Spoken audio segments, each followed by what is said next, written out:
Depression doesn't exist. Now, wait, before you go down into the comments and crucify me for saying such a ruthless thing, just hear me out for a few minutes and let me explain myself through a story. There once was a 12-year-old boy who lived with his parents. Now, on this particular day, he decided to run away from home because his parents told him to wash the dishes. Filled with rage and anger, he thought to himself that life was so unfair and nobody had it worse than him. But little did he know what he was soon going to see and experience. Now, after walking 2 blocks down from his house, he saw a man, a homeless man, sitting in the dirt with a cardboard sign saying, "I haven't eaten in 4 days."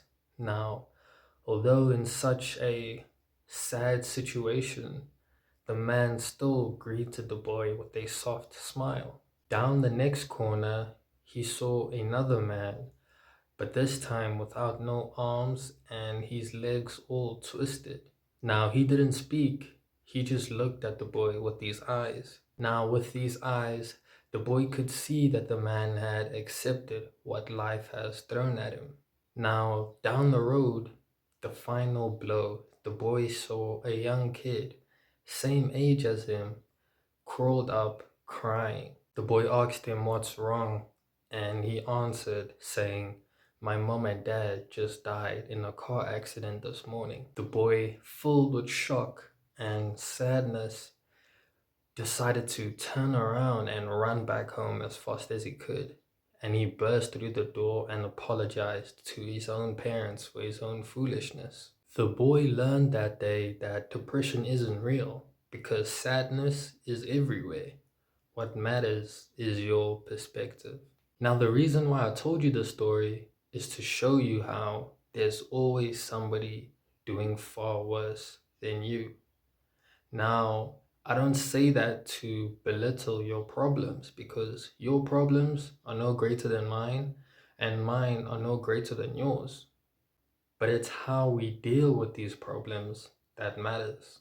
There's a famous saying that goes, if you're skiing down a hill and all you focus on are the trees below you, then all you'll see is trees.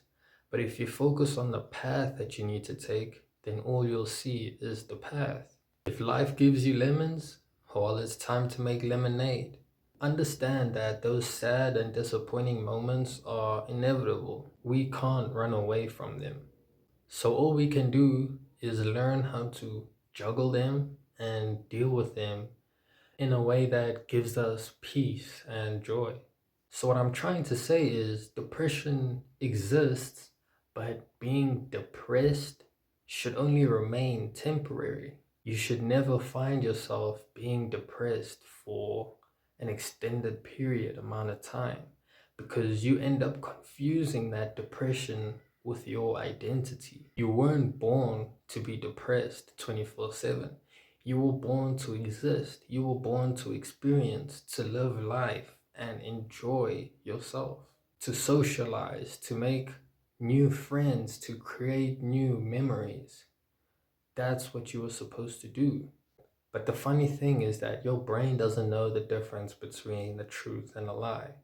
So if you tell yourself that you're depressed every single day of every single week of every single month, then what else do you expect your brain to believe? So even though you're upset, even though you're disappointed or sad, you should tell yourself that you're joyful, you're peaceful, you're satisfied. If it's out of your hands, it should be out of your mind too. Don't let something temporary ruin you forever. This has been the Hillside Journal, and I'll see you guys next time. Peace.